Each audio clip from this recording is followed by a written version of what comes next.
Many centuries ago, there was a woman who lived in the town of Waterford, Ireland. Her lips, red like a rose. Her hair, yellow as a sunflower.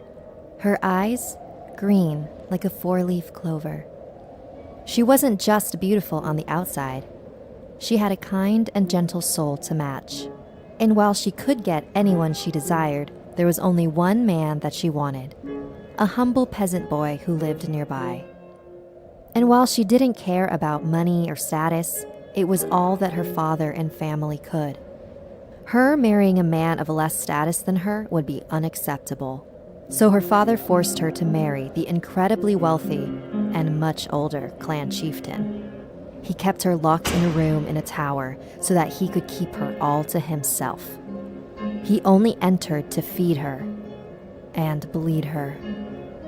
He liked to press his knife against her smooth white skin, slowly pressing harder and harder until drops of crimson poured out. She hated it, and she hated him. The only thing that kept her going was the thought of the peasant boy. He had told her that he would come and save her, and so she waited and waited and waited, but he never came.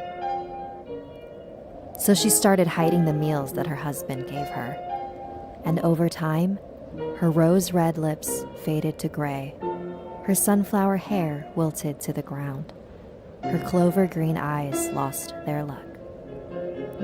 There was an old Irish practice of placing stones on the graves of the recently deceased so that they would not rise again. And for whatever reason, on the night of her burial, the townspeople did not cover her coffin.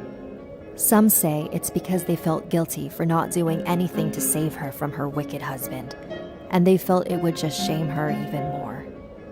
They remembered her as the kind, forgiving woman she was. Unfortunately, that's not the same woman who rose from the grave. She was now the Dearg, the red blood sucker. While you sleep, she will sing her siren song, and in your vulnerable state of mind, you will be lured out of bed, into the cemetery, and to her grave. That's when she will steal your blood, just as her husband had stolen hers so many times. The only way to prevent her from rising every night is to place stones upon her grave before the sun sets. But sometimes, the locals forget. Beware the thirst of the Dearg. Thank you for listening to my tale. Like and share this video to warn others. And don't forget to subscribe to Snarled and our sister channels Hissy Fit and Slay Tricks.